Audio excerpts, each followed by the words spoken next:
Hello everyone, कैसे हैं आप सब लोग। आई होप आप सारे लोग बहुत अच्छे होंगे और बहुत दिल लगाकर अपनी हीलिंग कर रहे होंगे। तो आज मैं आप सबके साथ में अपनी ट्विन फ्लेम जर्नी के एक्सपीरियंसेस एंड स्टोरी शेयर करने जा रही हूँ। आई होप आप में से बहुत सारे लोगों को इससे कुछ ना कुछ गाइडेंस ज़रूर मिलेगा। तो ज़्यादा वक्त ज़ाया ना करते हुए मैं डायरेक्टली अपनी स्टोरी पर आती हूँ।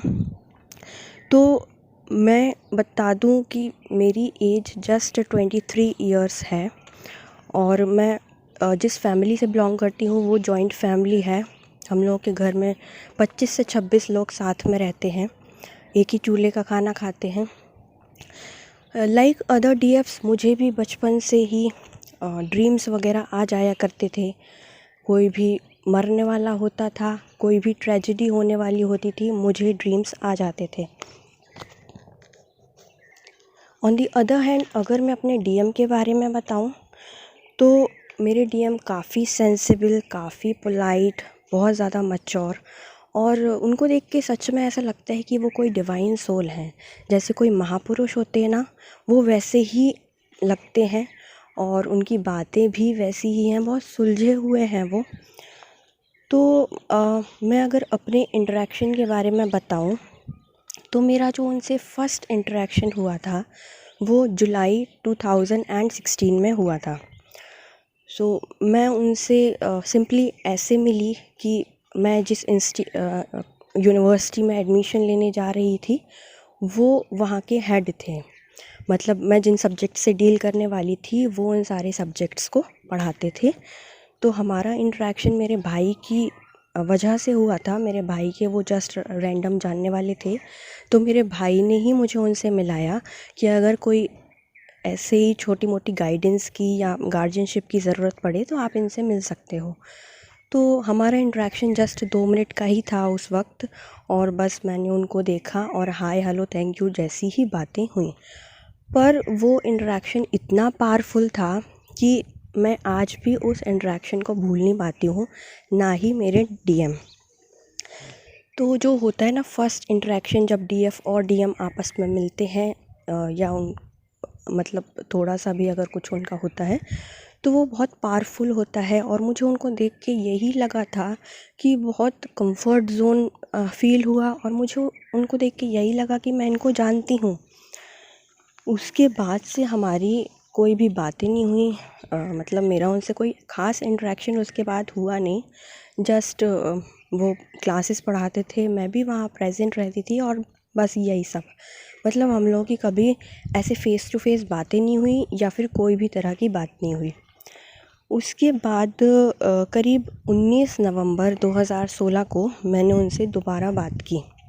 सो एक्चुअली मेरा थोड़ा सा एग्ज़ामिनेशन फॉर्म को लेके इशू हो गया था, तो मेरे प्रिंसिपल ने मुझे उनसे बात करने को बोला क्योंकि वो सारी चीज़ें मेरे डीएम ही हैंडल करते थे।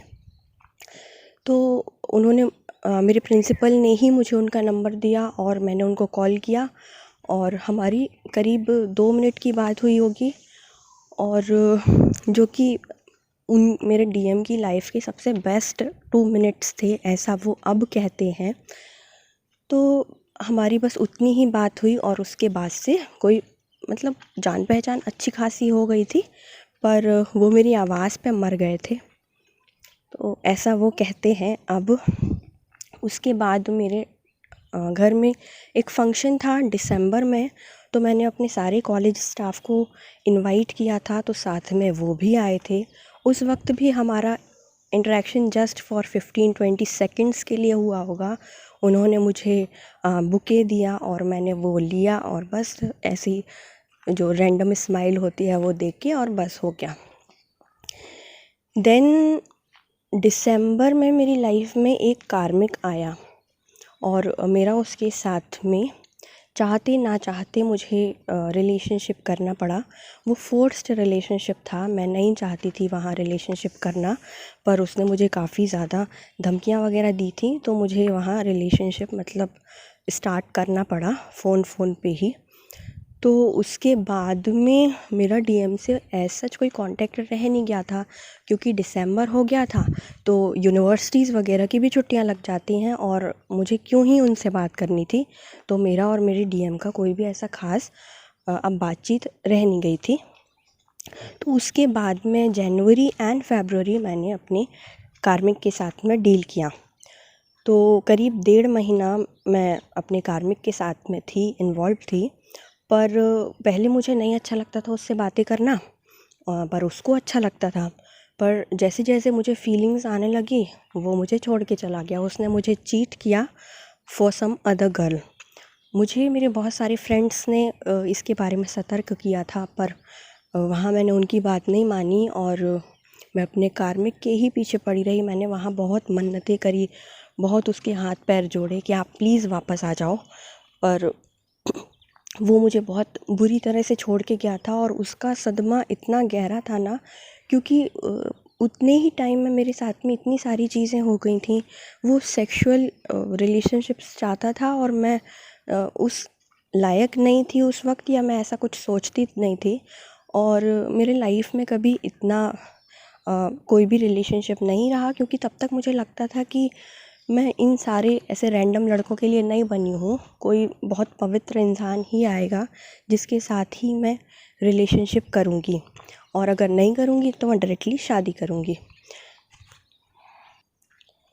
देन फरवरी 14 फ़ेब को फाइनली वो मुझे छोड़ के तो जा ही चुका था। मैं उसको काफ़ी हाथ पैर जोड़ती थी उसके, पर वो नहीं आ रहा था वापस।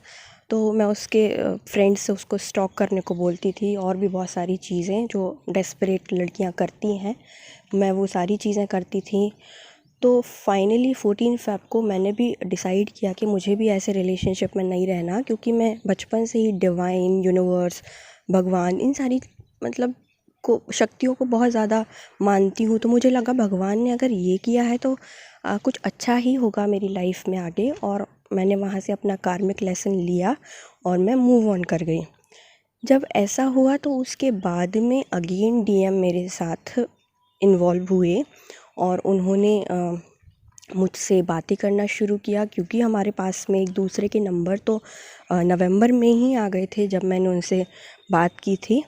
तो ऐसा होता था कि वो गुड मॉर्निंग, हाय, हेलो टाइप बातें, वो मुझसे एज में काफ़ी बड़े हैं, हम दोनों के बीच में करीब 15-16 साल का अंतर है। तो वो मुझे बेटा करके ही बात करते थे और ऐसे सब चीज़ें।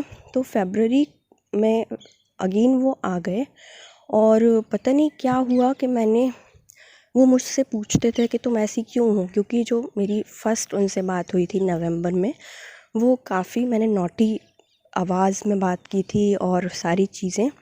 पर उसके बाद से अचानक से मुझ में कुछ तो डिफरेंस आ गया था कि मैं बहुत ज़्यादा ओपन अप नहीं होती थी मेरे कार्मिक की वजह से, और मैं ज़्यादा बातें नहीं करती थी किसी से, मैं दूर रहती थी इन सारी चीज़ों से। तो उन्होंने जानने की कोशिश की और उनको लगा तो था ही कि कहीं मेरा कुछ अफेयर वगैरह है। तो मैंने वो क्लियर किया कि नहीं, अब नहीं है, था। मैंने पता नहीं क्या हुआ, बड़बड़ करके उनको सारी चीज़ें बता दी और वहाँ पे उन्होंने मुझे बहुत ज़्यादा इमोशनल सपोर्ट किया। मैं वैसे काफ़ी रिज़र्व रहती हूँ इन सब मैटर्स पे। नो मैटर मैं कितनी बड़ी प्रॉब्लम में स्टक हूँ, मैं कभी भी किसी को बताती नहीं हूँ। पर उनके साथ में बचपन से लेके आज तक जो भी मेरे साथ में हुआ, मैंने उनको सब कुछ बता दिया। जो भी हमारी फिर आगे बातें होती थी उसमें। देन वो मुझे इमोशनली सपोर्ट करते रहते, अच्छी भली बातें। वो मैं पढ़ाई में काफ़ी अच्छी हूँ, मैं हमेशा रैंक होल्ड करती थी, तो वो उसमें सपोर्ट करते थे, वो भी काफ़ी अच्छे हैं पढ़ाई वगैरह में। और तो उन सारी चीज़ों में मेरा मन लगने लगा और मैं अपने कार्मिक को धीरे धीरे करके भूलने लगी, और उनकी वजह से मुझे सक्सेस भी मिलने लगी थी काफ़ी ज़्यादा। तो मैंने यूनिवर्सिटी भी फर्स्ट रैंक से कर लिया, अपना रिज़ल्ट अच्छा भला हो गया था मेरा। उसके बाद हम लोगों की ऐसे ही बातें होने लगी, मतलब जो बबल फेज़ बोलो, मतलब हम लोग कोई रिलेशनशिप में नहीं आए थे, पर हम लोग ऐसे बातें करने लगे थे। उसके बाद में फाइनली अप्रैल 27 अप्रैल 2017 को हम दोनों ने एक दूसरे को कन्फेस किया अपनी अपनी फीलिंग्स। पर मैं वहाँ पे ऐसा नहीं था कि मैं श्योर नहीं थी, आई वॉज सो श्योर। पर कहानी में जो ट्विस्ट है अब वो ये है कि मैं जिस इंसान से डील कर रही हूँ वो मैरिड हैं और उनके 2 बच्चे हैं। तो उन्होंने मुझे कुछ भी छुपाया नहीं, जब हमारी बातें हो रही थी उन्होंने तभी वो सारी चीज़ें बता दी थी कि मैं शादीशुदा हूँ, बट स्टिल मैं उनके साथ में कुछ कंफर्ट फ़ील कर रही थी और वो मेरे साथ में कुछ कंफर्ट फ़ील कर रहे थे। तो मैंने उस चीज़ के बारे में बहुत ज़्यादा तवज्जो नहीं दी, क्योंकि मैं भी अभी एक कार्मिक रिलेशनशिप से ही जस्ट बाहर आई थी। तो मैं बहुत ज़्यादा कोई रिलेशनशिप तो ढूंढ भी नहीं रही थी। मैं जस्ट एक इमोशनल सपोर्ट और पता नहीं क्या ढूंढ रही थी। मैं वैसे तो मैं रिलेशनशिप नहीं करना चाहती थी, पर उनके साथ में मुझे कुछ ऐसा लगा और हम लोग रिलेशनशिप में आ गए। फाइनली हमारा बबल फेज़ स्टार्ट हो गया, हम लोगों ने बातें करना शुरू कर दिया। हम लोग 24 घंटे में से 10 घंटे बातें करते। वैसे तो हम लोग एक ही वर्क प्लेस पर काम करते थे, पर हम लोगों के लिए पॉसिबल नहीं हो पाता था कि हम लोग फ़िज़िकली मीट करें या आमने सामने बैठ के बातें करें। तो हम लोग फ़ोन पर ही बातें या मैसेज पर ही बातें करते थे। देन उससे पहले मार्च में वो अपनी फैमिली के साथ में होली के लिए वैष्णो देवी गए थे। तो जहाँ पे उन्होंने जाने से पहले भी अपनी फीलिंग्स कन्फेस की थी कि मैं तुम्हें बहुत ज़्यादा पसंद करता हूँ और मैं पता नहीं ये 10-12 दिन कैसे रह पाऊँगा अपने तुम्हारे बिना, और सारी चीज़ें। फिर अप्रैल में हम लोग रिलेशनशिप में आए। देन मेरा छुट्टियां हो गई, मेरी छुट्टियां लग गई थी, तो मैं अपने दूसरे घर पे चली गई थी, और जो कि आउट ऑफ स्टेशन था। तो मैं वहाँ चली गई, और वहाँ क्योंकि हम लोग की बहुत बड़ी फैमिली है और वो घर एक फ्लैट था, तो जहाँ पे बातें करना बहुत ज़्यादा पॉसिबल नहीं हो पाता था। तो हम लोग रैंडमली मैसेजेस वगैरह पर ही बात करते थे, कॉल पर हम लोग बात नहीं करते थे वहाँ से। तो ऐसे करते करते हम लोगों का बबल फेज़ अच्छा खासा चल रहा था, सब कुछ बहुत अच्छा था। देन मैं वहाँ से लौट के आई 2-3 महीने बाद, करीब जुलाई में। और जुलाई में वो और उनकी वाइफ़ मुझसे मिलने मेरे घर आए, क्योंकि ऐसा हुआ था कि मेरे घर वाले भी जानने लगे थे कि हाँ ये कॉलेज में है, यूनिवर्सिटी में है साथ में, और बहुत अच्छे से लड़की को राह दिखा रहे हैं, गाइडेंस दे रहे हैं। तो ऐसा हो गया था कि हम लोगों का फैमिली रिलेशन भी थोड़ा बहुत बिल्ड होना स्टार्ट हो गया था। तो जुलाई में फिर वो अपनी वाइफ़ के साथ मेरे घर आए। उनकी वाइफ़ के साथ में मेरा इंटरेक्शन अच्छा था, उन्होंने मुझे भी पसंद किया, मैंने उन्हें भी पसंद किया। हम लोग काफ़ी कम टाइम में ही अच्छे दोस्त भी बन गए थे। और उसी बीच मुझे उनकी वाइफ़ से ही पता चला कि उन लोगों का रिलेशनशिप आपस में अच्छा नहीं है। उन लोगों के बीच में प्रॉब्लम्स थे जब से उनकी शादी हुई थी, तब से ही। तो उनकी शादी को अभी शायद 12 साल हो जाएंगे इस साल। तो मुझे उनकी वाइफ़ से ही सबसे पहले पता चला था कि उन लोगों का आपस में रिलेशनशिप अच्छा नहीं है। तो मैं काफ़ी ऐसे, मतलब लोग बोलते हैं कि मैं मोटिवेशनल स्पीकर हूँ, मैं लोगों को बहुत अच्छी सलाह देती हूँ। तो उनकी वाइफ़ को भी मुझसे कंफर्ट ज़ोन फ़ील होता था, और बहुत ही कम टाइम में ही वो अपनी प्रॉब्लम्स भी मुझसे शेयर करने लगी थी, जो भी उनकी शादीशुदा ज़िंदगी में होता था। एक्चुअली वो उनकी कार्मिक है, और उन लोगों के बीच का रिलेशनशिप, जो उनकी वाइफ़ हैं, डीएम की वाइफ़, वो काफ़ी मटीरियलिस्टिक है और थोड़ा पैसों के पीछे ज़्यादा भागती हैं, और इमोशनल सपोर्ट नहीं देती थी मेरे डीएम को। और सबके सामने ही डिसरिस्पेक्ट कर देना, कुछ गंदा बोल देना, मतलब ये सारी चीज़ें थी कि उस वजह से उन दोनों का रिलेशनशिप अच्छा नहीं था। और जो मेरे डीएम हैं वो काफ़ी ज़्यादा सेंसिबल थे, तो वो इन सारी चीज़ों को मतलब खुल के नहीं बोल पाते थे, वो भी अपना स्टैंड नहीं ले पाते थे उनके सामने, और वो कहीं ना कहीं उनसे दब रहे थे। तो ऐसे करके मुझे उनकी वाइफ़ से ही पता चला था सबसे पहले कि उन लोगों का रिलेशनशिप अच्छा नहीं था। तो ऐसा मुझे मतलब बहुत अपने डीएम पर तरस सा आता था कि उनकी वाइफ़ ऐसे उनके साथ में व्यवहार करती थी, सबके सामने कुछ भी बोल देना, सबको ये शो करना कि शायद उनके हस्बैंड का कहीं पे रिलेशनशिप है या वो कहीं बाहर रहते हैं। तो ये सारी चीज़ें, पर अब अगर घर में ही कंफर्ट ज़ोन नहीं मिलेगा तो इंसान बाहर तो रहेगा ही। तो ये सब था, तो उनको मुझसे बहुत ज़्यादा अटैचमेंट सा होने लगा था। और मुझे भी अपने डीएम पर तरस आता, तो मैं बस उन लोगों को समझाने की कोशिश करती, उनके रिश्ते को सुलझाने की कोशिश करती। और ऐसे करते करते मेरी सलाहों से, या यूँ कहें कि मैं उनकी परेशानियों को दूर करने में उनकी मदद करने लगी, और उनका रिश्ता जो था वो थोड़ा बहुत ट्रैक पे आने लगा। पर अगर मैं अपने रिश्ते की बात करूँ तो हमारा बबल फेज़ चल रहा था यहाँ पे, और हम लोगों को भी आपस में कोई प्रॉब्लम नहीं था, सब कुछ बहुत अच्छा चल रहा था। देन अचानक से ये हुआ, करीब 2017 के अंत तक ही, कि वो लोग, उनका रिश्ता अचानक से एक परफेक्ट रिलेशनशिप हो गया, और वो लोग आपस में घूमने लगे। जो वो नहीं करते थे वो सारी चीज़ें वो करने लगे, घूमना फिरना, चिल करना, वेकेशंस पे जाना, घर पर भी बहुत अच्छे से डील करना। मेरे डीएम उनके लिए गिफ्ट्स लेके जाते थे जो कि वो मुझसे ही पसंद कराते थे। तो कभी गोल्ड का कुछ, कभी डायमंड का कुछ, ऐसे कुछ करते हुए मैं भी वहाँ पे हेल्प ही कर रही थी उनकी, और मैं भी चली जाती थी गिफ्ट्स वगैरह उनकी पसंद करने। पर अगर मेरे डीएम मुझे कभी ऐसे गिफ्ट्स वगैरह देने की बात भी करते थे तो मुझे वो चीज़ पसंद नहीं आती थी, क्योंकि मैं किसी पे फाइनेंशियली या ऐसी चीज़ें डिपेंड होना पसंद नहीं करती हूँ। मैं बहुत स्वाभिमानी टाइप की लड़की हूँ, तो मुझे ये नहीं अच्छा लगता था कि मैं उनसे कोई भी फाइनेंशियल हेल्प लूँ। हाँ, जो छोटा मोटा और मतलब था वो ठीक है, कि रोज़ ले आना या चॉकलेट्स लाना, वो सब छोटी मोटी चीज़ें, पर मुझे पसंद नहीं आता था कि वो मुझ पे बहुत बड़े बड़े खर्चे करें इतने कम टाइम में, क्योंकि फिर कहीं ना कहीं उनकी और उनकी वाइफ़ की आपस में लड़ाइयाँ होती। तो ऐसे करते करते फिर वहाँ पे जब सब कुछ सॉर्ट होने लगा तो मुझे लगा कि डिवाइन ने शायद मुझे इसीलिए भेजा था कि उनका रिश्ता वहाँ पे सुलझने लगे। तो मैं जस्ट पीछे हट गई। वहाँ पे सब कुछ अच्छा होने लगा, मैं भी वहाँ पे साथ देने लगी उनका उन सब चीज़ों में। तो क्या हुआ कि मैं फिर पीछे हट गई। मुझे पता नहीं, मुझे बस यही लगा कि मेरा काम इतना ही था कि उन लोगों को आपस में मिलाना, और अब हो गया है। तो मैं जितना उनके साथ में इन्वॉल्व पहले रहती थी, मैं अब उतना नहीं रहती थी। अब मैं अपनी स्टडीज़ में और अपनी इन सब चीज़ों में लगी रहती, और बस मैं अपनी ही मस्ती में रहती। ऐसा नहीं था मैं वहाँ पे हैप्पी नहीं थी, पीछे हट के भी मैं बहुत ज़्यादा हैप्पी थी। कहीं ना कहीं जब वो अपनी वाइफ़ के साथ में इन्वॉल्व हुए तो उन्होंने मुझे वक्त देना कम कर दिया, उन्होंने मुझसे बातें करना कम कर दिया, और अपना सारा टाइम वो अपनी फैमिली के साथ में ही स्पेंड करने लगे।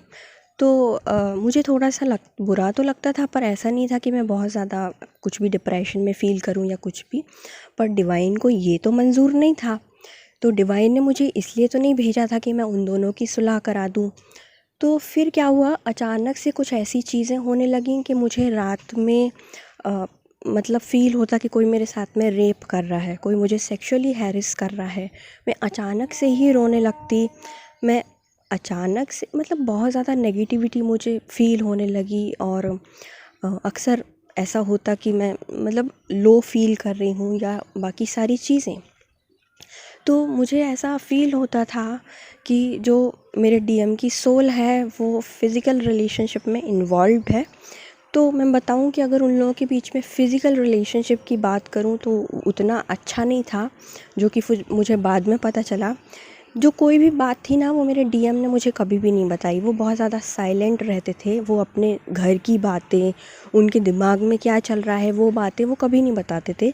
जो भी मुझे पता चलता था उनकी वाइफ से ही पता चलता था, और बस मैं अपने कुछ भी सल्यूशंस अगर हैं तो मैं उनको वो दे के और बस पीछे हट जाती थी। तो मुझे ऐसा फ़ील होने लगा कि उन लोगों का सेक्सुअल रिलेशनशिप है। वहाँ से मेरा dark night of the soul start होने लगा। मुझे अचानक से ही नेगेटिविटी फ़ील होती, मैं धीरे धीरे करके मुझे जलन होने लगी। मुझे उनकी वाइफ़ से चिढ़ सी महसूस होने लगी। ऐसा नहीं था कि हम लोग बात नहीं कर रहे थे, हम लोग बात कर रहे थे, मैं और मेरे डीएम भी और उनकी वाइफ़ भी। हम लोग अच्छी खासी बातें कर रहे थे, मिलते भी थे। पर जो फ़ील मैं उनके साथ में पहले करती थी उनकी वाइफ़ के साथ में, अब वो मैं फ़ील नहीं करती थी। मुझे लगता था, क्योंकि यहाँ पे हमारा रिलेशन भी बिल्ड हो रहा था, तो मुझे उनके साथ में ऐसे थर्ड पार्टी वाली फ़ील आती थी कि जैसे कोई सौतन होती है ना, वैसा मुझे फ़ील आने लगा था कि ये मेरा हक है जो मैं नहीं कर रही हूँ और मेरे डीएम हैं वो कहीं और इन्वॉल्व्ड हो रहे हैं। तो ऐसे करके मुझे उनके साथ में नेगेटिविटी फ़ील होने लगी। पर मैं अपने जो फ़ियर्स थे, क्योंकि मुझे एक पहले ही कार्मिक छोड़ के गया था, तो मेरे दिमाग में एक फ़ियर तो था ही कि कहीं ये भी मुझे ना छोड़ के चले जाएँ, क्योंकि अब मैं बहुत ज़्यादा इमोशनली उन पर डिपेंडेंट हो गई थी। तो मुझ में एक फ़ियर तो ये वाला था कि कहीं वो ना मुझे छोड़ के चले जाएँ। तो उनके सामने मैं कुछ बोलती नहीं थी, पर ऐसा होने लगा था कि मैं उतना ज़्यादा एक्टिव भी नहीं रहती थी, मैं उन लोगों के साथ में उतना खुश नहीं रहती थी। और मुझे अपनी लाइफ में खुश रहना बहुत पसंद है, मुझे स्माइल करते रहना पसंद है। बहुत ज़्यादा टेंशन्स होती हैं तो मैं उनको अवॉइड कर देती हूँ। तो बस यही था कि मैं उनसे थोड़ा सा दूर रहने लगी थी। धीरे धीरे करके मेरी नेगेटिविटी मुझ पे ही सरफेस होने लगी, और कहाँ मैं इतना मोटिवेशनल स्पीकर थी। मैं बड़े बड़े इवेंट्स में जाती थी, या जो हमारे जूनियर्स हुआ करते थे मैं उनको हेल्प किया करती थी, गाइडेंस दिया करती थी। और कहाँ मैं अब ऐसी हो गई कि मुझे नेगेटिविटी फ़ील होने लगी, मैंने वो सारी चीज़ें छोड़ दी। मैं बहुत ज़्यादा नेगेटिव फ़ील करती थी, मैं ओवर थिंक करने लगी अचानक ही। पर ऐसा था कि मैं अपने लिए स्टैंड नहीं ले रही थी। मैं जो भी फ़ील करती थी ना, वो मैं बस अपने ही दिल में रखती थी। और कभी-कभी ऐसा होता था कि मेरे डीएम अपनी थर्ड पार्टी के साथ में, मेरी थर्ड पार्टी के साथ में इन्वॉल्व होते थे, जाते थे, तो मैं उनको रोकती भी नहीं थी। मतलब जो चल रहा था वो ही चल रहा था। कहीं न कहीं मुझे एक होम रेकर नहीं बनना था कि मैं आई और एक घर तोड़ दिया मेरे दिमाग में। तो ये था कि उनका परिवार है, वो वहाँ खुश हैं, वो चाह के भी मुझे अपना नहीं सकते, और वो मुझे अपना नाम तो कभी नहीं दे पाएंगे। मेरा जो मिडिल नेम है, तो मेरा काफ़ी लंबा सा नाम है, और मेरा जो मिडिल नेम है वो उनके नाम के ही अक्षरों से मिलके बनता है। तो ये सब चीज़ें थी, पर मुझे वैसा वाला फ़ील नहीं आता था कि वो मुझे अपनाएंगे कभी। मुझे लगता था कि हाँ, अब सब कुछ सुलह हो गई है वहाँ पे, तो वो अब वहीं रहेंगे। तो ऐसे करके मैं धीरे धीरे dark night of the soul वाले स्टेट में जाने लगी। और जितना मैं अवॉइड करती चीज़ें, जितना मैं चुप रहती, उतना ही मैं वहाँ घुस रही थी। और मुझे मतलब जलन होती, मैं उन सारी चीज़ों को इमेजिन करने लगी कि वो वहाँ पे कैसे इन्वॉल्व होंगे, वो फिज़िकली कैसे इन्वॉल्व होंगे, और भी बहुत सारी चीज़ें। तो ऐसा करते करते हमारे आर्ग्यूमेंट्स और डिसएग्रीमेंट्स कभी उतना प्रॉपर्ली हो नहीं पाते थे, क्योंकि मैं कहते कहते चुप हो जाती थी, मैं अपनी बातें नहीं बताती थी कुछ भी। और वहाँ पे मेरी उनकी वाइफ़ के साथ में भी मेरा बनना थोड़ा सा कम हो गया, क्योंकि मैं वहाँ इन्वॉल्व नहीं रहती थी अब। मेरी उनसे थोड़ी सी नेगेटिविटी फ़ील होती थी, मुझे उनसे जलन होती थी।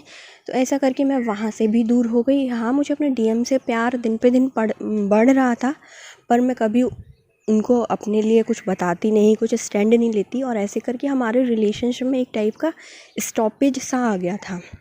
हम लोग बातें रोज़ करते थे, पर उतना स्पार्क या चार्म नहीं रहता था। मुझे उनकी याद बहुत आती थी, वो कभी भी उनके साथ में जाते थे अपनी फैमिली के साथ में, ये सारी चीज़ें। और ऐसे करते कराते मतलब हर दिन कम नहीं हुआ है, बढ़ा ही है। फिर फाइनली ऐसा ये 2018 से करीब 2020 तक ऐसे ही चला। उस बीच में मैं उनको, जब मुझे बहुत ज़्यादा पर्जिंग होती थी, या जब न्यू मून, फुल मून, जो कि मुझे अब समझ में आते हैं, तो मेरे डीएम मुझे ट्रिगर कर देते थे कि वो अक्सर ही ऐसा होता था कि घूमने चले जाते हैं, या कुछ उनकी फ़ोटोज़ वगैरह मैं देख लेती थी साथ में, और ये सारी चीज़ें, तो वो मुझे ट्रिगर करती थी। फाइनली एक दिन ऐसा हुआ कि रात में मुझे इतना नेगेटिविटी फ़ील होने के बाद में मैंने अगले दिन उन पर ब्लास्ट कर दिया। और मैंने उनको बोला कि देखो, मैं आपको वहाँ से अलग तो नहीं करना चाहती, क्योंकि वो बहुत बड़ी बात हो जाएगी मेरे लिए, और मैं उन सब चीज़ों में नहीं जाना चाहती, पर आप मुझसे दूर हो जाएं तो अच्छा है, क्योंकि मुझे ऐसी ऐसी चीज़ें फ़ील होती हैं। मैं अब आपसे प्यार करने लगी हूँ बहुत ज़्यादा, और हम लोगों के रिलेशन को भी करीब 1.5 साल हो चुका है, और अब मैं ये सारी चीज़ें नहीं झेल सकती कि मैं एक ऐसे रिलेशनशिप में रहूं जहां मेरा कोई फ्यूचर नहीं हो, और जहां मुझे बस अपने सौतन के साथ में रोज़ बातें करनी पड़ रही हों, और भी बहुत सारी चीज़ें। अक्सर ऐसा होता था कि अगर हम लोग कहीं घूमने जा रहे हैं, नॉर्मली भी, तो वो मुझे अपने बच्चे थमा दिया करते थे और वो लोग आपस में घूमने जाते थे या पिक्चर्स क्लिक कर रहे हैं, तो वो सारी चीज़ें मुझे बहुत ज़्यादा पिंच करती थी। तो ऐसा फिर फाइनली हुआ कि मैंने अपने लिए स्टैंड लिया और काफ़ी आर्ग्यूमेंट्स के बाद में फिर फाइनली मैंने उनको बोला कि अगर आपको ये सारी चीज़ें वहाँ करनी है, फ़िज़िकल रिलेशनशिप्स वगैरह, तो आप फिर वहीं रहिए और आप मुझसे दूर रहिए। तो वहाँ पे मैंने अपने लिए स्टैंड लिया। तो फिर उन्होंने मुझे कुछ टाइम के बाद में, करीब हफ़्ता 10 दिन के बाद में, हम लोगों का इसी चीज़ के ऊपर आर्ग्यूमेंट्स होते थे। तो उन्होंने मुझे वहाँ पे एक कमिट किया कि ठीक है, अब वो वहाँ पे फ़िज़िकल रिलेशनशिप्स कम करने की कोशिश करेंगे। उन्होंने बताया कि पहले तो हमारा कुछ ऐसा था भी नहीं, पर जब से तुम आई हो तब से ऐसा हुआ है कि हम लोगों के बीच में सुलह हो गई है और हम लोग एक कंपैटिबल कपल की तरह रह रहे हैं और भी बहुत सारी चीज़ें। तो उन्होंने मुझे कमिट किया कि अब वो कम करेंगे। देन ऐसा होता था कि मुझे ट्रिगर होता था, पर स्टिल हम लोग रीयूनियन में आ जाते थे। हम लोगों के बीच में कभी भी बहुत लंबा सेपरेशन नहीं हुआ। सेपरेशन हमेशा अगर होता था तो कुछ ही घंटों का होता था, या ऑन एंड ऑफ उसको हम लोग बोल सकते हैं। मेरा सेपरेशन उनके साथ में सिर्फ एक ही बार हुआ है, मेरी अवेकनिंग से पहले। ऐसा करते कराते, और मैं उनकी वाइफ़ को जितना इग्नोर करती थी वो उतना ही मेरे पीछे आती थी, उतनी ही वो मुझसे बातें करती थी। ऐसे करते कराते मैंने अपने यूनिवर्स से फाइनली बोला कि मुझे इनसे दूर रहना है प्लीज़, मुझे बहुत ज़्यादा डिस्ट्रैक्शन फ़ील हो रहा है, मैं अपने डीएम को वक्त भी नहीं दे पाती थी। तो ऐसा होता था कि कुछ ऐसा अचानक से हुआ कि मेरा उनसे थोड़ा सा झगड़ा हो गया। झगड़ा यूँ कि वो काफ़ी ज़्यादा, इतना सब होने के बावजूद भी वो अपने फ्रेंड्स में या अपने ग्रुप्स में ऐसी बातें करती थी कि उनके हस्बैंड का कहीं पे अफेयर चल रहा है शायद से, जो कि उनको नहीं पता था। वो ऐसे धुआं में ही लठ मारती थी कि कुछ ऐसा है। तो ऐसी उन्होंने कुछ चीज़ें बोली और मैंने उनको समझाने की कोशिश करी कि आप पूरे समाज में ऐसा ना बोलें, नाम बदनाम होता है, और भी बहुत सारी चीज़ें। तो उन्होंने वो वाली बात नहीं मानी मेरी, और फिर मैंने अपने डीएम को बता दी ये बातें। तो ऐसे करके मेरे डीएम ने उनसे जाके सवाल जवाब किए और फिर वो दोनों दूर हो गए। तो दूर हो गए मतलब उन लोगों के झगड़ा वगैरह हो गया, और जो रिलेशन इतना टाइम से बिल्ड हुआ था वो अब टूट गया। और ऐसे करके फिर अब मेरे डीएम ने भी अपने लिए स्टैंड लिया, और वो मेरे पास मतलब उतना अच्छे से तो नहीं आते थे, क्योंकि कहीं ना कहीं उनको वहाँ पे तो टॉर्चर मिल ही रहे थे।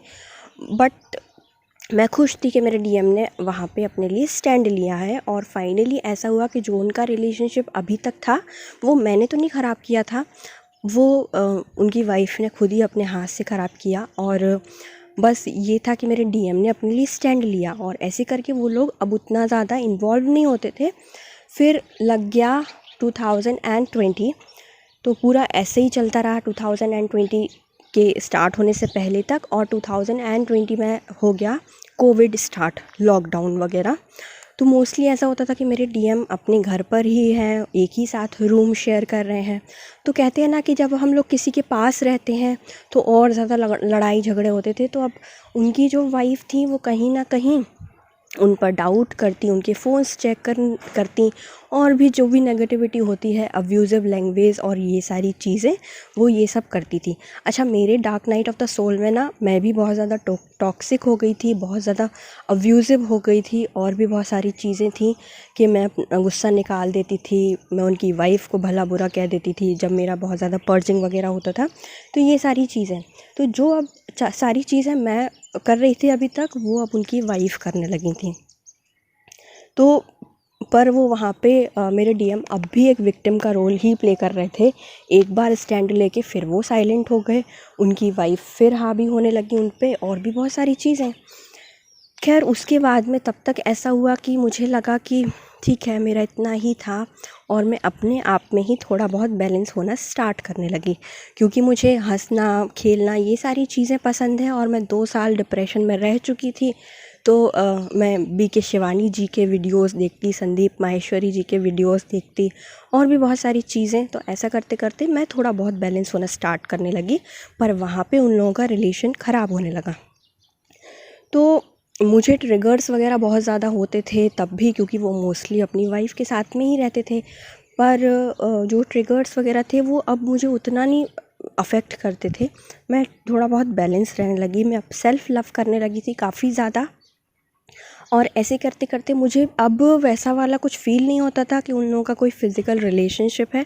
बस मुझे उन पे डाउट होता था, और जब मुझे बहुत ज़्यादा ट्रिगर होता था ना, तो मैं उनको टोंट मार दिया करती थी कि आपने मेरे साथ में धोखा किया है, आपने मुझे चीट किया है। मैं उन्हें बहुत ज़्यादा गिल्ट में रखती थी। मुझे भी थोड़ा बहुत गिल्ट रहता था कि मैं बीच में आई और एक कपल का रिश्ता ख़राब कर दिया, पर उससे ज़्यादा मुझे गिल्ट इस बात का होता था कि मतलब मैं उनको गिल्ट में रखती थी। फिर उसके बाद में मैं अपने घर में बिज़ी हो गई। मेरा घर बहुत बड़ा है, तो इतना ज़्यादा कुछ इधर पता नहीं चलता। तो ऐसा होता था कि मैं उनको जितना चेज़ करती थी वो उतना ही भागते थे। तो मुझे ये सब नहीं पता था कि ऐसा कुछ होता है। तो फाइनली ऐसा हुआ कि मैंने उनको चेज़ करना छोड़ दिया, और फिर 2021 आ गया, मेरा dark night of the soul ख़त्म हो गया। और वहाँ से मैंने बहुत ज़्यादा खुश रहना शुरू कर दिया। नो मैटर कि मेरे डीएम आए या ना आए, मुझे थोड़ा बहुत ट्रिगर्स वगैरह तो होते थे, पर मैं बैलेंस्ड रहती थी। और तभी ये हुआ कि 2021 की जनवरी में मेरी दादी जो थी वो शांत हो गई, और तब से मेरी ज़िम्मेदारी, मुझे उनके भी डेथ के ड्रीम्स आ जाते थे, और उन्होंने मुझसे कसम मांगी कि जब वो चली जाएं तो मैं अपने दादाजी का पूरा ख्याल रखूं, क्योंकि मैं अपने दादाजी से बहुत ज़्यादा अटैच्ड हूँ। तो ऐसे करते हुए 2021 पिछले साल मैं अपने दादाजी के साथ में बहुत ज़्यादा इन्वॉल्व हो गई, उनकी 24/7 केयर टेकर बन गई। तो मेरा हीलिंग उनके साथ में ही हो जाया करता था, मुझे तब तक नहीं पता था। देन मेरा एक एग्ज़ाम था, तो मैं उसकी प्रिपरेशन करती थी, और उसी टाइम पे मुझे लास्ट ट्रिगर हुआ अप्रैल में पिछले साल, वो भी थर्ड पार्टी को लेके। तो मेरे बर्थडे के जस्ट बाद में वहाँ पे हमारा बहुत लंबा सेपरेशन हो गया था। रीज़न यही था कि उनकी वाइफ़ ने ये एलिगेशंस लगाए थे कि हम लोगों का अफेयर चल रहा है, और भी बहुत सारी चीज़ें, जो कि मैं वहाँ पे अब इतना इन्वॉल्व नहीं भी रहती थी, तो भी उन्होंने झूठ मतलब ऐसा कुछ बोल के और हम लोगों को बदनाम करने की कोशिश करी। तो ऐसे करके मेरा वहाँ पे लास्ट ट्रिगर था उनकी वाइफ से सॉलिड वाला, और हम लोगों का सेपरेशन हो गया। मैंने उनको बोला कि देखो, आप अपने रास्ते, मैं अपने रास्ते, जितना था हो गया, मुझे आपके साथ में कोई नाम तो मिल नहीं रहा है, मुझे सब कुछ नेगेटिविटी ही फील करनी पड़ रही है, और मेरी घर की जिम्मेदारियां भी बहुत आ गई थी मुझ पे। तो फिर मैंने वहाँ पे फाइनली छोड़ दिया उनको, और मैं सेपरेशन में आ गई। सेपरेशन में आने के बाद मुझे कोविड हो गया अप्रैल में, लास्ट अप्रैल में, और मैं 14 डे के क्वारंटीन पे चली गई। देन उसके बाद में ये हुआ कि मुझे एक सोलमेट से उम्मीद थी कि वो मेरा सपोर्ट करेगा। वो मेरा ऐसा रैंडम फ्रेंड था, पर काफ़ी अच्छा फ्रेंड था, पर वो चला गया मुझे छोड़ के, और मैं बिल्कुल अकेली हो गई थी। मेरा ना डीएम मेरे साथ में थे, ना सोलमेट मेरे साथ में था। मैं कोविड में थी, मुझे ब्रीदिंग प्रॉब्लम्स होती थी, और भी बहुत सारी चीज़ें। तो ऐसे करते हुए क्या हुआ कि मैं मैनिफेस्टेशन, लॉ ऑफ अट्रैक्शन अपने सोलमेट को अट्रैक्ट करने के लिए करती थी। पर जैसे जैसे मैं ये सब करती, मेरे सोलमेट जा रहे थे और मेरे डीएम वापस आए। हम लोग का रियूनियन हुआ। उनको जैसे ही पता चला कि मेरा उनके साथ में झगड़े के बाद में मेरी तबीयत ख़राब हो गई है, मुझे कोविड हो गया है, तो वो भाग कर आए, और उन्होंने मुझे काफ़ी सपोर्ट किया उस टाइम पे, और हमारा अच्छा भला सा रियूनियन हो गया। ऐसा रियूनियन जो कि अभी तक नहीं हुआ था। देन उसके बाद में मेरे एग्ज़ाम्स थे, तो मैं बस उन सब चीज़ों में बिज़ी हो गई, और करीब ऐसे ही टैरो रीडिंग ये सब देखते हुए मुझे करीब 12 अगस्त को फाइनली ये कंफर्म हुआ कि मैं ट्विन फ्लेम जर्नी में हूँ। तो मैंने उसके बाद में बारे में बहुत रिसर्च किया, और भी बहुत सारी चीज़ें, तो मुझे ये कंफर्म हुआ। और मैंने अपने डीएम को भी बताने की कोशिश की, क्योंकि हम लोगों का ऐसा होता था कि भले ही कितनी भी लड़ाइयाँ हैं, कुछ भी है, हम लोग हर 2-3 दिन में नॉर्मल हो जाते थे। और क्योंकि हम लोग प्यार बहुत ज़्यादा करते थे, और एज गैप की वजह से भी हमारी कभी कंपैटिबिलिटी में कोई फ़र्क नहीं आया था। हम लोग बहुत ज़्यादा कंपैटिबल थे। मेन इशू हम लोगों के में सिर्फ यही होता था थर्ड पार्टी को लेके, और अगर उस चीज़ को हटा दो तो मतलब हम लोग बहुत अच्छे से रहते थे। तो तो ऐसे करके मुझे फाइनली ये चैनल मिला। मैंने अपना थोड़ा बहुत हीलिंग करना स्टार्ट किया, पर 2021 मैंने पूरा अपना वैसे ही निकाल दिया। कुछ खास हीलिंग नहीं की, बस ऐसे ही मेरी हीलिंग एवं ही हो जाती थी, पढ़ाई करके या थोड़ा बहुत अपने दादाजी के साथ में, क्योंकि मैं उनके साथ में 24 घंटे रहती हूँ, तो उन सब चीज़ों से हो जाती थी। तो मेरा 2021 भी पूरा ऐसे ही निकल गया। पर वहाँ मुझे इतना गिल्ट फील हुआ ना खुद पे। मेरी गट फीलिंग ये आई कि मैं बहुत ज़्यादा टाइम बर्बाद कर रही हूँ। मैं अगर चाहूँ तो हीलिंग कर लेती, एटलीस्ट डीएम को पाने के लिए नहीं, पर खुद के लिए, क्योंकि मुझे उनसे ये तो था कि वो कभी मुझे अपना नाम तो नहीं देंगे। हाँ, वो हमेशा कहते थे हम लोग शादी करेंगे, पर वो वहाँ छोड़ने के लिए कुछ भी तैयार नहीं थे। और फिर मैंने अपने dark night of the soul के बाद में उनको वहाँ फ़ोर्स करना भी छोड़ दिया था। मैं बस अपने ही में मस्त रहती थी। और मेरे डीएम अक्सर कहते थे कि तुमको भी शादी करनी है, तुम भी शादी कर लो, तुम भी कोई लड़का देख लो। तो हुआ यूँ कि जनवरी से मैं दिल से बहुत ज़्यादा मन लगा के अपनी रिलीजियसली हीलिंग कर रही थी। और फरवरी में मेरी लाइफ में, मतलब ऐसा हो रहा था, मेरी लाइफ में सोलमेट्स बहुत ज़्यादा आ रहे थे। तो कुछ ऐसे सोलमेट्स थे कि जिनको मैं बहुत ज़्यादा अवॉइड कर रही हूँ, पर वो फिर भी मेरे पीछे आ रहे हैं। तो मैंने वैशाली दीदी को बोला था कि क्या ऐसा होता है कि अगर सोलमेट्स हमारी लाइफ में आ जाते हैं तो हमारी हीलिंग पे कोई फ़र्क पड़ता है क्या? तो उन्होंने उसका रिप्लाई किया। और फरवरी स्टार्ट में ऐसा हुआ कि मेरी लाइफ में एक सोलमेट आए। और ये बात डीएम को पता थी, और डीएम तब तक रेडी थे कि हाँ ठीक है, मैं वहाँ पे बात कर सकती हूँ और भी सारी चीज़ें। तो जैसे ही मेरी लाइफ में वो सोलमेट आए, मैं वहाँ पे इन्वॉल्व हो गई। और हम लोगों को काफ़ी अच्छे, मतलब 2-4 दिन हम लोगों ने अच्छी खासी बातें की, सब कुछ अच्छा रहा। और देखते ही देखते मैं भी उनको पसंद करने लगी, वो भी मुझे पसंद करने लगे। और हम लोगों ने आपस में कमिटमेंट दे दिया कि हम लोग शादी करेंगे, और अच्छा सा कोई टाइम देख के फैमिली वगैरह से मिल लेंगे, और हम लोग रोका वगैरह जल्दी कर लेंगे। तो उससे ये हुआ कि अचानक से, जहाँ अभी तक मेरे डीएम बहुत ज़्यादा उछल उछल के कहते थे कि हाँ तुम लड़का देख लो, शादी कर लो और भी सारी चीज़ें, तो उससे ये हुआ कि उनको सोल शॉक लग गया, बहुत भयानक वाला सोल शॉक लगा।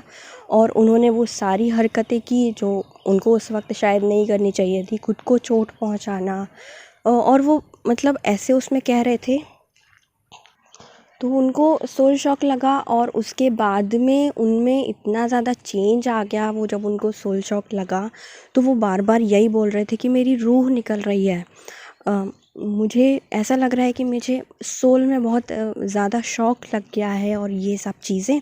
और उसके बाद से फिर उनमें चेंजेस थोड़ा बहुत, उन्होंने मुझसे पूछा कि ऐसा क्या हुआ कि अचानक ही तुमने उसको कमिट कर दिया और उसने तुमको कमिट कर दिया। तो मैंने उनको सिंपली यही बोला कि मैं उनको जानती तो हूँ ही, उनका फैमिली बैकग्राउंड भी अच्छा है और मेरे फैमिली मेम्बर्स भी उनको जानते हैं, तो शादी ही तो करनी है ना, तो मैं उनसे कर लूँगी, और मैं अब उनसे प्यार भी करने लगी हूँ। तो ऐसे करके बहुत सारी ऐसी चीज़ें हो गई जो मेरे डीएम को बर्दाश्त नहीं हुई, और ऐसे करके फिर उन्होंने वहाँ पे मुझे बातें फिर नहीं करने दी, और मेरे सोलमेट से भी मुझे दूर किया। और बस वो यही कहते थे कि तुम सिर्फ़ मेरी हो, और मुझे नहीं पता कि मैं कैसे करूँगा, कुछ भी करूँगा, मैं सिर्फ़ तुम्हारे साथ ही शादी करूँगा। और जब उनको ये रीज़न पता चला ना कि जो चीज़ें मुझे यहाँ 4-5 साल में नहीं मिल रही थी, वो मुझे आसानी से बहुत बिना कुछ मांगे ही सब कुछ मिलने लगा, तो फिर मैं वहाँ चली गई मैं। तो ऐसे करके उनमें चेंज आने स्टार्ट हो गए। और मेरी हीलिंग का बहुत यहाँ पे फ़र्क पड़ रहा था कि मैं जैसे जैसे चक्रास वगैरह कर रही थी, उनके चक्रास बैलेंस हो रहे थे। वो जो पहले इंटीमेसी वगैरह ये सब में भागते थे, अब वो सिंपली मेरे साथ में बैठना पसंद करते थे। तो ये सब चीज़ें बहुत जल्दी जल्दी होने लगी, और फाइनली मेरे सोलमेट को उन्होंने ही मेरे फ़ोन से ब्लॉक कर दिया, और उन्होंने बोला कि प्लीज़ आप मेरा वेट करो, और आप सिर्फ मेरे हो, मैं आपको ऐसे ही किसी और के साथ में नहीं जाने दूँगा। और उसके बाद से फिर ऐसा होने लगा कि मैं साईं बाबा जी के फ़ास्ट भी रखने लगी। तो काफ़ी ये फ़रवरी मंथ मेरे लिए बहुत अच्छा एक्सपीरियंस बोलो या बहुत मतलब जो अभी तक रुका हुआ था ना, वो इस फ़रवरी मंथ में होने लगा। और मेरे डीएम जो हैं उनमें काफ़ी ज़्यादा चेंजेस आ गए हैं। अब वो मेरे से चौबीसों घंटे बात करना चाहते हैं। वो मुझसे बोलते हैं कि तुमने तो कुछ शायद ऐसा किया है कि कोई मोहिनी मंत्र तो मुझ पे किया है कि मैं अपने दिमाग से तुम्हें निकाल ही नहीं पाता हूँ। सिर्फ तुम्हारे साथ ही इंटिमेसी वगैरह के मुझे ड्रीम्स आते हैं। वो मुझे अक्सर मतलब हर 2-3 दिन में यही चीज़ें बताती हैं। और जैसा बबल फ़ेज़ में हमारा रिलेशनशिप था ना, सेम वैसा ही अब स्टार्ट हो गया है। और हम लोग घंटों बात करते हैं। वो मुझसे मतलब दिन में 50 बार वो मुझे फ़ोन करके पूछते हैं अब कि तुम कैसी हो, खाना खाया नहीं खाया, जो कि अभी तक वो कहीं ना कहीं नहीं करते थे। अब वो इतना ज़्यादा ख़याल रखते हैं ना, अक्सर ही ऐसा होता है कि वो मुझसे मिलने आने की ज़िद करते हैं। जब भी आते हैं तो गिफ्ट्स लेके आते हैं। कुछ ज़्यादा नहीं होता है तो रोज़ और चॉकलेट्स वगैरह तो होती ही हैं। अभी मुझे उन्होंने गिफ्ट भी दिया, जो कि ऐसी चेन है जो मंगलसूत्र जैसा लग रहा है। तो उन्होंने बोला है कि मैं तुम्हें ही सिर्फ़ अपनी बीवी बनाना चाहता हूँ और तुम ही मेरी दिल हो, तुम ही धड़कन हो। पता नहीं तुम्हारे बिना क्या होता है मेरा। जब तुम नहीं होती हो तो मेरा कहीं मन ही नहीं लगता है। और भी सारी चीज़ें उनके थ्रोट्स में ऐसा होने लगा है कि बहुत ज़्यादा पेन रहने लगा है उनको। बहुत ज़्यादा प्रॉब्लम्स होने लगी हैं, उनके हर्ट में पेन होता है। एग्ज़ामिनेशन कराया तो उसमें कुछ नहीं निकला। तो मुझे कहीं न कहीं ये फ़ील तो हो रहा है कि शायद उनके चक्रास वग़ैरह एक्टिव हो रहे हैं। मेरे भी चक्रास स्पिन करना स्टार्ट कर दिए हैं। तो ये सारी चीज़ें ये शायद उनकी अवेकनिंग के साइन हैं, जो भी वो चीज़ें आके मुझे बताते हैं। और तो और उन्हें ट्विन फ्लेम कॉन्सेप्ट पे विश्वास होने लगा है। और वो एक दिन मुझे खुद ही आके पूछते कि ये ट्विन फ्लेम, कार्मिक, सोलमेट्स, ये सारी चीज़ें क्या हैं। तो मैंने उनको जस्ट सिंपली नॉर्मल बता दिया। और अभी वो ऐसा होता है हर 1-2 दिन में मेरे से पूछते हैं कि प्लीज़ ऐसी कोई हीलिंग बताओ कि मैं तुम्हें पालूँ और हम लोगों के बीच के जो भी ब्लॉकेजेस हैं वो सॉर्ट हो जाएं। क्योंकि अब वो भी रिसर्च कर रहे हैं तो उनको भी ये सारी चीज़ें समझ में तो आ ही रही हैं। तो वो भी अब सिर्फ मेरे ही साथ में रहना चाहते हैं। और जब ये सारी चीज़ें हुई तो उन्होंने रोते हुए ये बोला कि वो मैं अपनी वाइफ़ के साथ में जो थोड़ा बहुत भी फ़िज़िकली इन्वॉल्व हुआ था, आई डोंट नो व्हाई मैं हुआ था, पर मैं हुआ तो था। तो मैंने तुम्हारे साथ में गलत तो किया है, धोखा तो किया है, तो उसकी माफ़ी वगैरह भी मांगी। और उन्होंने ये भी बोला कि वो वहाँ पे रहना मेरी सबसे बड़ी गलती थी आज तक, कि मैं तुम्हें इग्नोर करके वहाँ रह रहा था, मैं तुम्हें नहीं समझ रहा था। तो अब ऐसा होता है कि दिन में 50 बार वो मुझे फ़ोन करते हैं, वीडियो कॉल्स करते हैं। मैं भी सिर्फ उन्हीं को तो चाह रही थी ना, मैं बदले में तो कुछ चाह भी नहीं रही थी, मैं सिर्फ उन्हीं के साथ रहना चाहती थी। और अब वो सारी चीज़ें मुझे मिल रही हैं। तो अब वो मुझे अपनी बीवी कह के भी बुलाते हैं। उन्होंने अपने फ़ोन में भी दूसरे फ़ोन में मेरा नंबर बीवी के नाम से सेव करके रखा है। तो ऐसा है कि हम लोगों के बीच में हस्बैंड वाइफ़ वाला रिलेशनशिप स्टार्ट हो गया है। और जो कि पहले भी था, पर पहले तो एक इशू था ना, थर्ड पार्टी बिल्कुल ही साइलेंट हो गई है। अब वो हम लोगों को ट्रिगर नहीं करने आती और बस दूर रहती है। मैं भी उनसे अफेक्ट नहीं होती हूँ। और सारी चीज़ें बहुत अच्छी चल रही हैं। तो बस लास्टली मैं यही बोलना चाहती हूँ कि आप लोग अपनी हीलिंग बहुत अच्छे से करो, क्योंकि यहाँ पे हीलिंग का और अपने लिए स्टैंड लेने का ही खेल है। आप डीएम को पाने के लिए नहीं, आप अपने लिए हीलिंग करो। और जैसे ही आप हीलिंग करोगे, मुझे तो अभी 2 महीने भी नहीं हुए थे प्रॉपर्ली हील किए हुए, और उस बीच में इतना मतलब रैपिडली ये सारी चीज़ें हो गई। तो मेरे डीएम वापस आ गए हैं और अब वो मेरे साथ में प्लान तो कर रहे हैं कुछ। तो यही सारी चीज़ें हैं कि आप लोग बस हीलिंग करो, डीएम के पीछे मत भागो, सेल्फ लव करो। और भी बहुत सारी चीज़ें हैं लाइफ में जो आप देख सकते हो। और जैसे जैसे आप खुद को प्यार करोगे, डीएम आपके पास आ जाएंगे। कुल मिला के अब मैं बहुत ज़्यादा खुश हूँ अब उनके साथ में। हम लोगों के बीच में अब कोई भी ऐसा इशू नहीं है। इश्यूज़ तो थर्ड पार्टी से मैं अफेक्ट होना तो 2021 से ही छोड़ दिया था। वो मुझे ट्रिगर करते भी थे तो मैं ज़्यादा भाव नहीं देती थी उन लोगों को। तो ऐसा हुआ था कि मैं खुश तो रहने लगी थी, और जब मैं खुश रहने लगी थी तो कहीं ना कहीं डीएम भी खुश रहने लगे थे। पर ऐसा होने लगा था कि कभी ना कभी ट्रिगर्स तो होते ही थे। पर अब फाइनली थर्ड पार्टी बिल्कुल साइलेंट हो गई है। वो अब उनसे भी मतलब नहीं रखती है, मुझसे भी मतलब नहीं रखती है। ऐसा नहीं है वो खुश नहीं है, वो भी खुश है अपनी लाइफ में, और हम दोनों खुश हैं अपनी लाइफ में। हम दोनों एक अपनी ही दुनिया बिल्ड कर रहे हैं जहाँ पे कोई थर्ड पार्टी इश्यूज़ नहीं है, कुछ भी नहीं है। जैसे नॉर्मल हस्बैंड एंड वाइफ होते हैं, इतना डिवाइन रिलेशनशिप है ये, इतना सुकून आता है। और कुछ भी आप कहीं भी किसी के भी पीछे भाग लोगे ना, आपको सुकून सिर्फ अपने डीएम के ही साथ में आएगा। तो बस यही थी मेरी स्टोरी। अगर आपको पसंद आए तो आप लाइक कर देना ये चैनल, और इसी चैनल पे बने रहो। Thank you. ओम साई राम।